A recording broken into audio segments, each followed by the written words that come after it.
నువ్వేం బీకినా మేము లైట్ తీసుకుంటావు, ఎందుకంటే నువ్వు వేసే అస్త్రాలని తుస్తు అస్త్రాలు. నువ్వు ఎవరినైతే ఎంచుకుంటావో వాళ్ళు మా దరిదాపుల ఫైరింగ్ రేంజ్ లో కూడా వాళ్ళు రారు. వచ్చినా వాళ్ళని ఎట్లా ధ్వంసం చేయాలో అట్లా ధ్వంసం చేయగలిగిన సత్తా సామర్థ్యమా. అయితే నువ్వు నిజంగా ధర్మబద్ధంగా ఉన్న సోషల్ మీడియాని గనక నువ్వు ఏదైనా చెరబట్టే ప్రక్రియ చేస్తే నీ సీట్ల ద్వారానో ఇతరత్రంగానో వాళ్ళకి అండగా నేను నిలబడతా, ఖచ్చితంగా నిలబడితే వాళ్ళకు మద్దతుగా నిలబడతా. ఇవాళ నువ్వు చేయాల్సిన కార్యక్రమాలు, ప్రజాహిత కార్యక్రమాలను నువ్వు చేస్తున్నావా?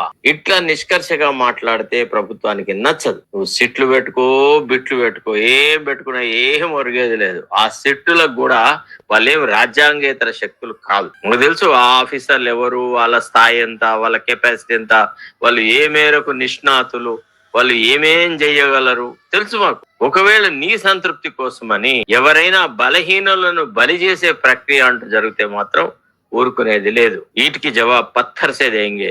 आप ये तो याद रखना चाहिए. Please be careful about it. Your attempts to gag the press. నువ్వు పత్రికా స్వేచ్ఛను గొంతు నొక్కుతా అని అంటే మాత్రం ఒప్పుకునే ప్రసక్తి లేదు. నీకు సమాధానం ఎట్ట చెప్పాలో అట్ట చెప్తాం.